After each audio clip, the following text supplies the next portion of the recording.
The Signalman by Charles Dickens. "Hello, below there." When he heard a voice thus calling to him, he was standing at the door of his box with a flag in his hand, furled round its short pole. One would have thought, considering the nature of the ground, that he could not have doubted from what quarter the voice came. But instead of looking up to where I stood on the top of the steep cutting nearly over his head, he turned himself about and looked down the line. There was something remarkable in his manner of doing so, though I could not have said for my life what. But I know it was remarkable enough to attract my notice, even though his figure was foreshortened and shadowed down in the deep trench, and mine was high above him, so steeped in the glow of an angry sunset that I had shaded my eyes with my hand before I saw him at all. "Hallo, below."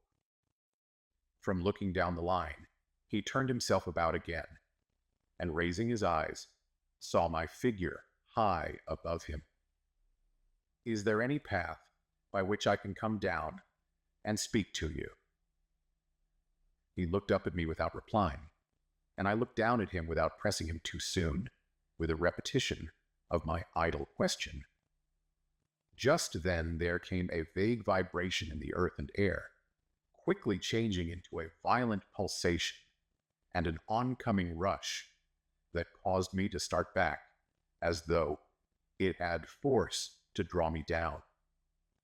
When such vapor as rose to my height from this rapid train had passed me, and was skimming away over the landscape, I looked down again and saw him refurling the flag he'd shown while the train went by. I repeated my inquiry. After a pause, during which he seemed to regard me with fixed attention, he motioned with his rolled-up flag towards a point on my level, some 200 or 300 yards distant. I called down to him, "All right," and made for that point. There, by dint of looking closely about me, I found a rough zigzag descending path notched out, which I followed. The cutting was extremely deep and unusually precipitate. It was made through a clammy stone that became oozier and wetter as I went down. For these reasons, I found the way long enough to give me time to recall a singular air of reluctance or compulsion with which he had pointed out the path. When I came down low enough on the zigzag descent to see him again, I saw that he was stand on between the rails, on the way by which the train had lately passed, in an attitude as if he were waiting for me to appear. He had his left hand at his chin, and that left elbow rested on his right hand, crossed over his breast. His attitude was one of such expectation and watchfulness that I stopped a moment, wondering at it. I resumed my downward way, and stepping out upon the level of the railroad, and drawing nearer to him, saw that he was a dark, sallow man, with a dark beard and rather heavy eyebrows. His post was in as solitary and dismal a place as ever I saw. On either side, a dripping wet wall of jagged stone, excluding all view but a strip of sky. The perspective one way, only a crooked prolongation of this great dungeon. The shorter perspective in the other direction terminating in a gloomy red light, and the gloomier entrance to a black tunnel, in whose massive architecture there was a barbarous, depressing, and forbidding air. So little sunlight ever found its way to this spot that it had an earthy, deadly smell, and so much cold wind rushed through it that it struck chill to me, as if I had left the natural world. Before he stirred, I was near enough to him to have touched him. Not even then removing his eyes from mine, he stepped back one step and lifted his hand. This was a lonesome post to occupy, I said, and it had riveted my attention when I looked down from yonder. A visitor was a rarity, I should suppose. Not an unwelcome rarity, I hoped. In me, he merely saw a man who had been shut up within narrow limits all his life, and who, being at last set free, had a newly awakened interest in these great works. To such purpose I spoke to him, but I am far from sure of the terms I used, for, besides that I am not happy in opening any conversation, there was something in the man that daunted me. He directed a most curious look towards the red light near the tunnel's mouth, and looked all about it, as if something were missing from it, and then looked at me. That light was part of his charge, was it not? He answered in a low voice, "Don't you know it is?" The monstrous thought came into my mind, as I perused the fixed eyes and the saturnine face, that this was a spirit, not a man. I have speculated since whether there may have been infection in his mind. In my turn, I stepped back, but in making the action, I detected in his eyes some latent fear of me. This put the monstrous thought to flight. "You look at me," I said, forcing a smile, "as if you had a dread of me." "I was doubtful," he returned, "whether I had seen you before." "Where?" He pointed to the red light he had looked at. "There," I said. Intently watchful of me, he replied, but without sound, "Yes." "My good fellow, what should I do there? However, be that as it may, I never was there. You may swear." "I think I may," he rejoined. "Yes, I am sure I may." His manner cleared, like my own. He replied to my remarks with readiness and in well-chosen words. Had he much to do there? Yes. That was to say, he had enough responsibility to bear. But exactness and watchfulness were what was required of him. And of actual work, manual labor, he had next to none. To change that signal, to trim those lights, and to turn this iron handle now and then, was all he had to do under that head. Regarding those many long and lonely hours, of which I seemed to make so much, he could only say that the routine of his life had shaped itself into that form, and he had grown used to it.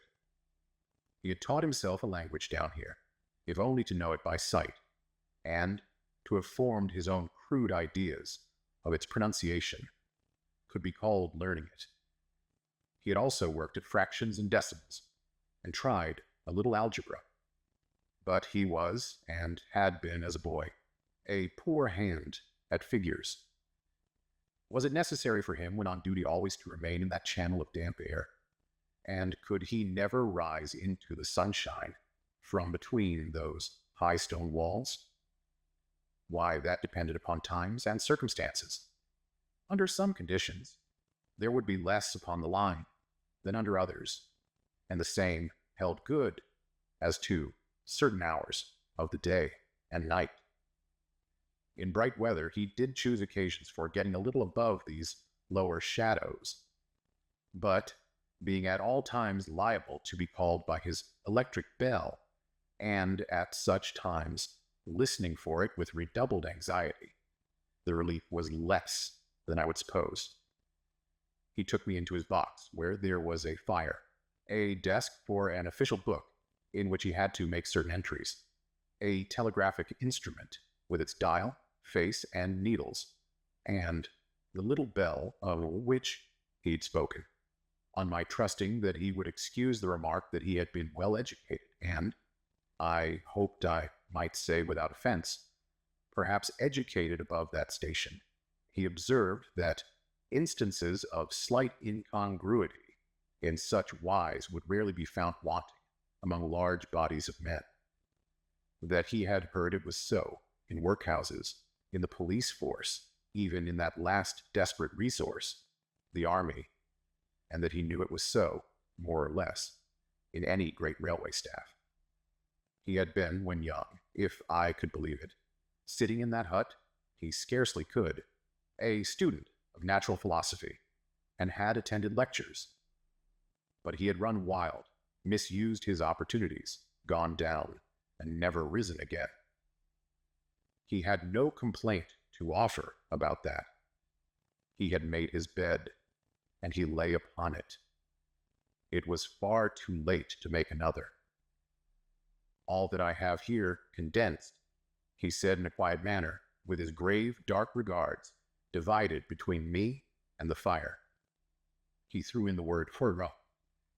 Sir, from time to time, and especially when he referred to his youth, as though to request me to understand that he claimed to be nothing but what I found him. He was several times interrupted by the little bell, and had to read off messages and send replies. Once he had to stand without the door and display a flag as a train passed and make some verbal communication to the driver. In the discharge of his duties, I observed him to be remarkably exact and vigilant, breaking off his discourse at a syllable and remaining silent until what he had to do was done. In a word, I should have set this man down as one of the safest of men to be employed in that capacity, but for the circumstance that while he was speaking to me, he twice broke off with a fallen color, turned his face toward the little bell, when it did not ring, opened the door of the hut, which was kept shut to exclude the unhealthy damp, and looked out towards the red light near the mouth of the tunnel. On both of those occasions he came back to the fire with the inexplicable air upon him which I had remarked, without being able to define, when we were so far asunder. Said I, when I rose to leave him, "You almost make me think that I have met with a contented man."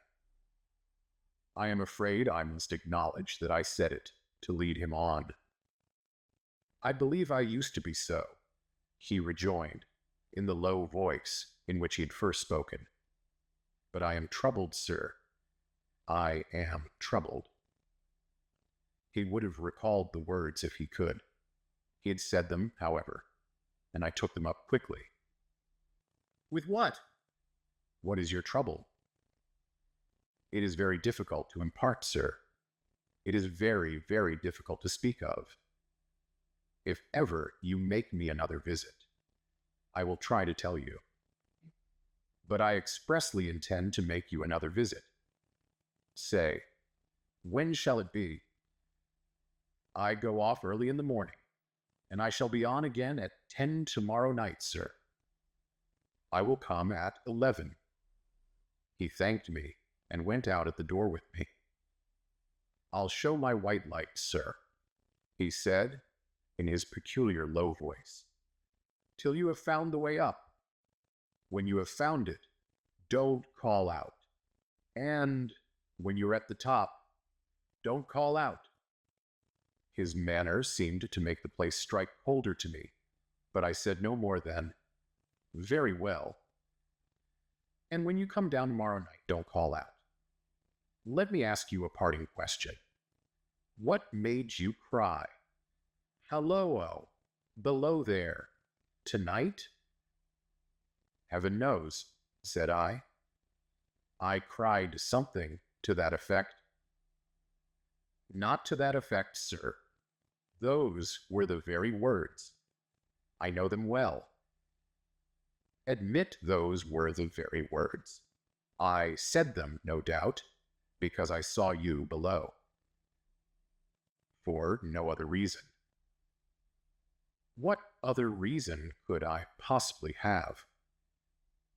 "You had no feeling that they were conveyed to you in any supernatural way?" "No." He wished me good night and held up his light. I walked by the side of the down line of rails, with a very disagreeable sensation of a train coming behind me, until I found the path. It was easier to mount than to descend, and I got back to my inn without any adventure. Punctual to my appointment, I placed my foot on a first notch of the zigzag. Next night, as the distant clocks were striking 11, he was waiting for me at the bottom, with his white light on. "I have not called out," I said, when we came close together. "May I speak now?" "By all means, sir." "Good night, then, and here's my hand." "Good night, sir, and here's mine." With that, we walked side by side to his box, entered it, closed the door, and sat down by the fire. "I have made up my mind, sir," he began, bending forward as soon as we were seated, and speaking in a tone, but a little above a whisper, "that you shall not have to ask me twice what troubles me. I took you for someone else yesterday evening. That troubles me." "That mistake?" "No, that someone else." "Who is it?" "I don't know." "Like me?" "I don't know. I never saw the face. The left arm is across the face, and the right arm is waved, violently waved. This way."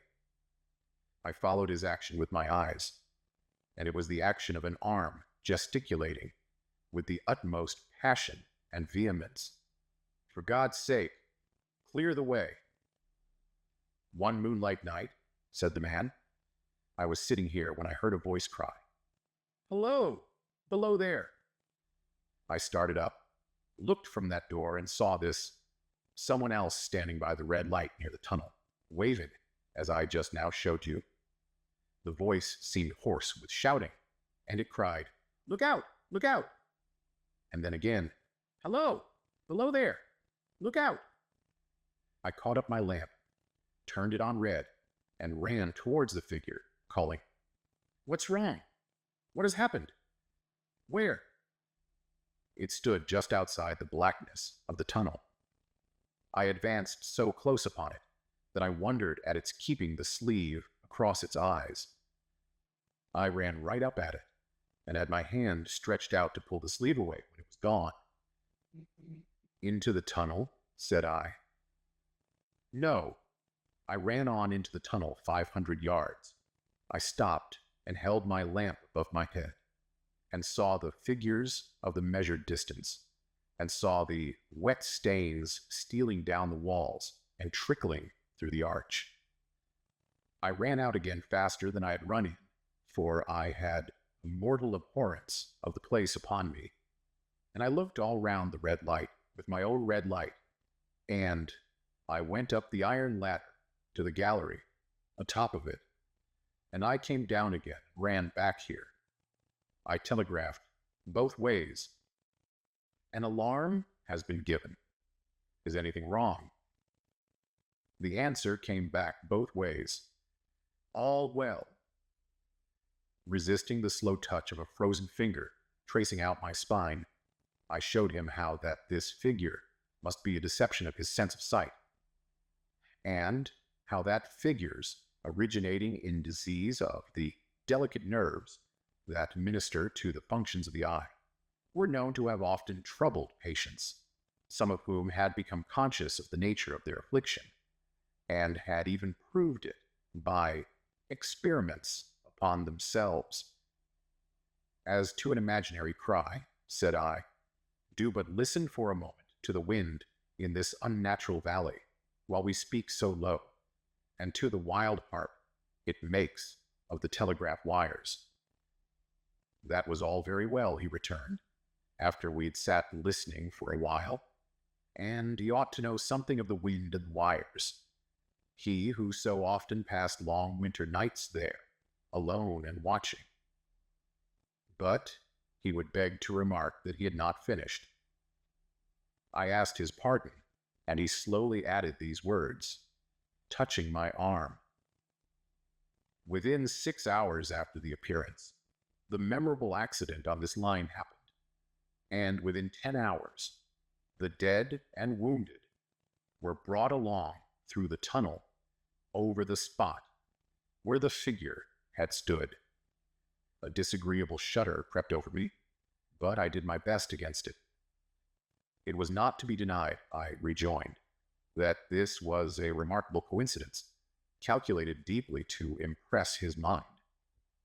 But it was unquestionable that remarkable coincidences did continually occur, and they must be taken into account in dealing with such a subject. Though, to be sure, I must admit, I added, for I thought I saw that he was going to bring the objection to bear upon me. Men of common sense did not allow much for coincidences in making the ordinary calculations of life. He again begged to remark that he had not finished. I again begged his pardon for being betrayed into interruptions. This, he said, again laying his hand upon my arm, and glancing over his shoulder with hollow eyes, was just a year ago. 6 or 7 months passed, and I had recovered from the surprise and shock, when one morning, as the day was breaking, I, standing at the door, looked towards the red light, and saw the specter again. He stopped, with a fixed look at me. Did it cry out?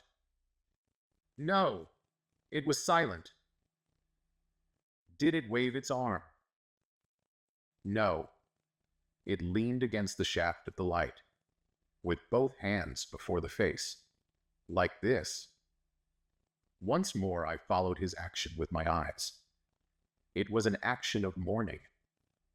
I have seen such an attitude in stone figures on tombs. Did you go up to it? I came in and sat down, partly to collect my thoughts, partly because it had turned me faint. When I went to the door again, daylight was above me, and the ghost was gone.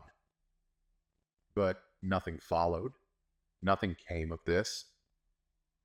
He touched me on the arm with his forefinger twice or thrice, giving a ghastly nod each time. That very day, as a train came out of the tunnel, I noticed, at a carriage window on my side, what looked like a confusion of hands and heads, and something waved. I saw it just in time to signal the driver. Stop! He shut off and put his brake on, but the train drifted past here 150 yards or more. I ran after it, and as I went along, heard terrible screams and cries. A beautiful young lady had died instantaneously in one of the compartments, and was brought in here and laid down on this floor between us. Involuntarily, I pushed my chair back as I looked from the boards at which he pointed to himself. True, sir. True. Precisely as it happened. So, I tell it you. I could think of nothing to say, to any purpose, and my mouth was very dry. The wind and the wires took up the story with a long, lamenting wail. He resumed, Now, sir, mark this, and judge how my mind is troubled. The specter came back a week ago. Ever since, it has been there, now and again, by fits and starts. At the light. At the danger light. What does it seem to do? He repeated, if possible with increased passion and vehemence, that former gesticulation of, For God's sake, clear the way. Then he went on, I have no peace or rest for it. It calls to me, for many minutes together, in an agonized manner. Below there, look out, look out. It stands waving to me.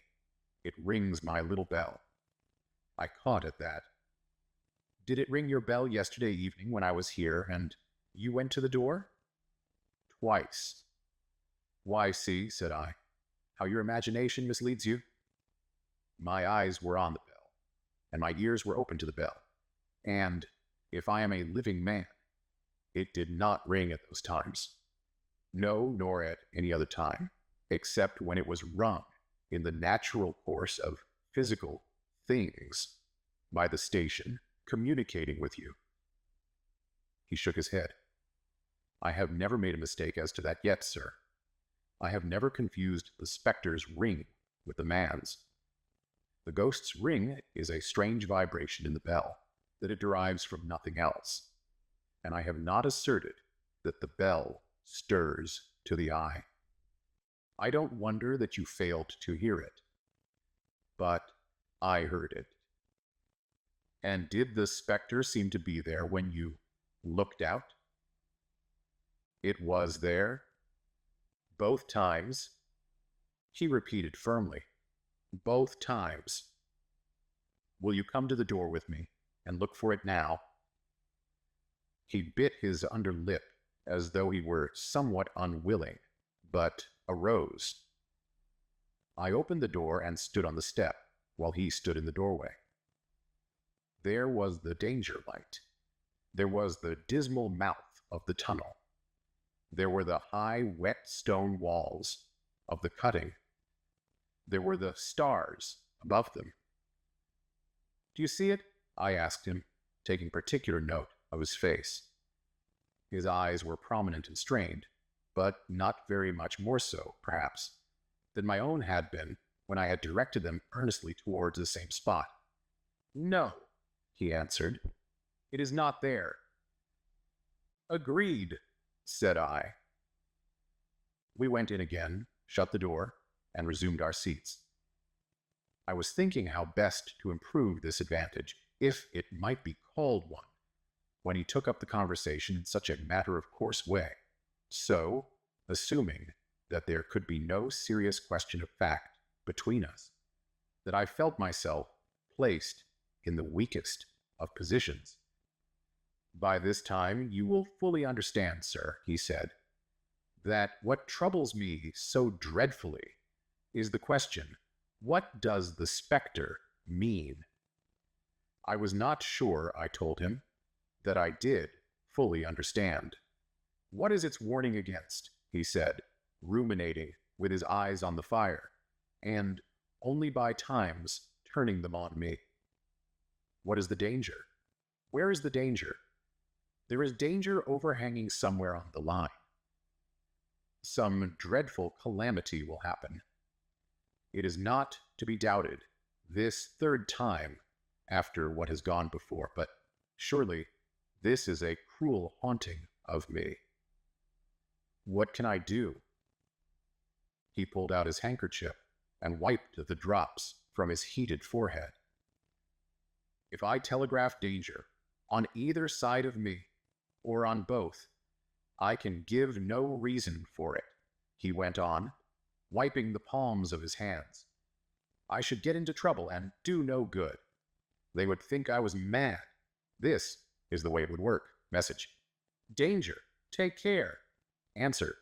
What danger where? Message. Don't know, but for God's sake, take care. They would displace me. What else could they do? His pain of mind was most pitiable to see.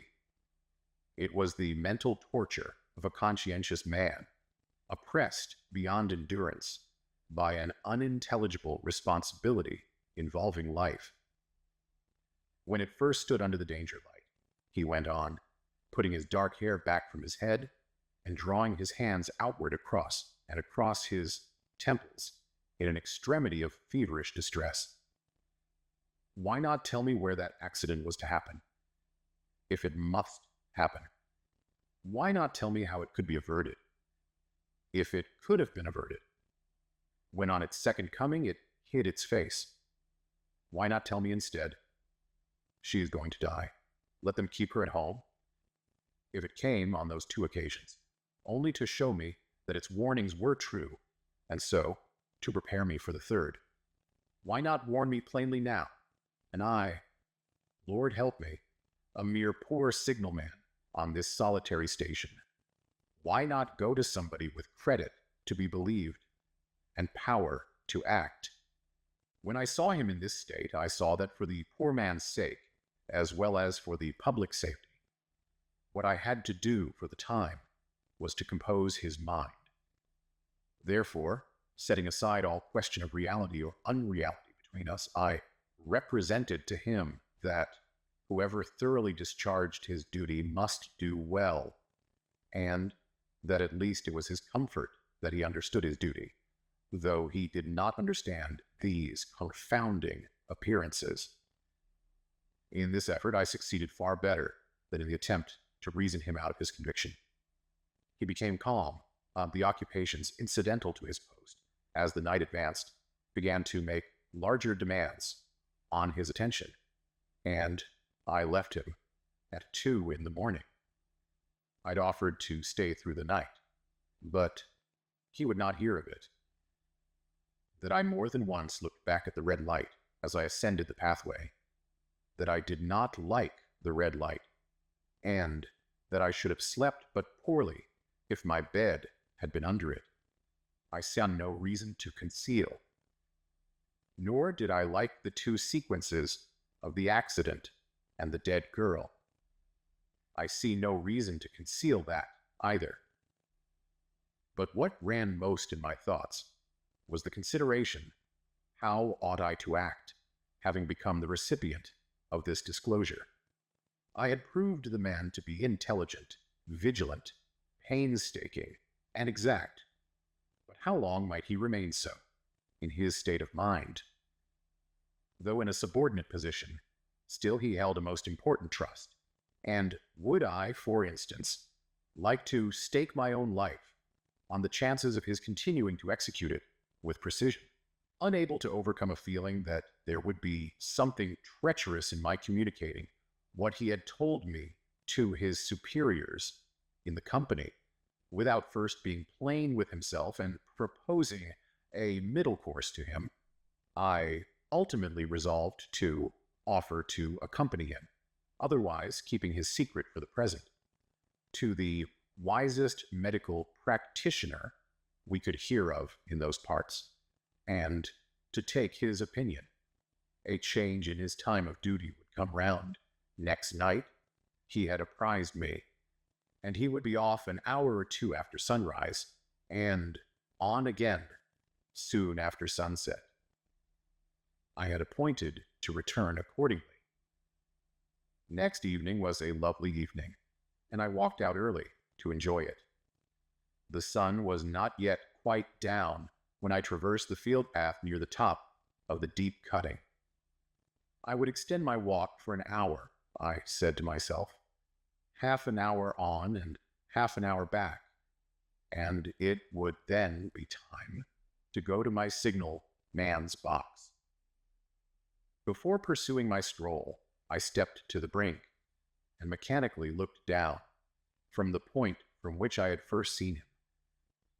I cannot describe the thrill that seized upon me when, close at the mouth of the tunnel, I saw the appearance of a man, with his left sleeve across his eyes, passionately waving his right arm.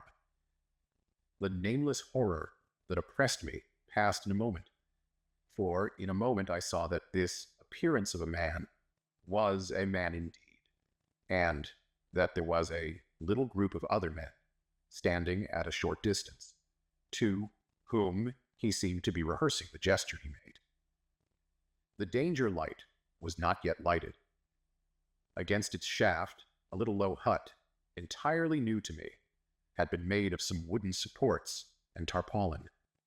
It looked no bigger than a bed, with an irresistible sense that something was wrong, with a flashing self-reproachful fear that fatal mischief had come of my leaving the man there, and causing no one to be sent to overlook or correct what he did.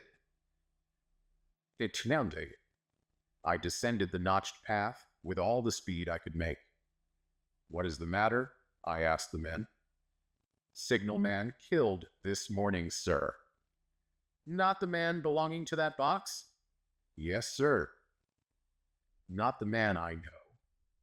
"You will recognize him, sir, if you knew him," said the man who spoke for the others, solemnly uncovering his own head and raising an end of the tarpaulin, for his face is quite composed. "Oh, how did this happen? How did this happen?" I asked, turning from one to another as the hut closed in again. He was cut down by an engine, sir. No man in England knew his work better.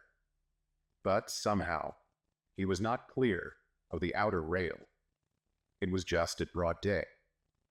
He had struck the light and had the lamp in his hand.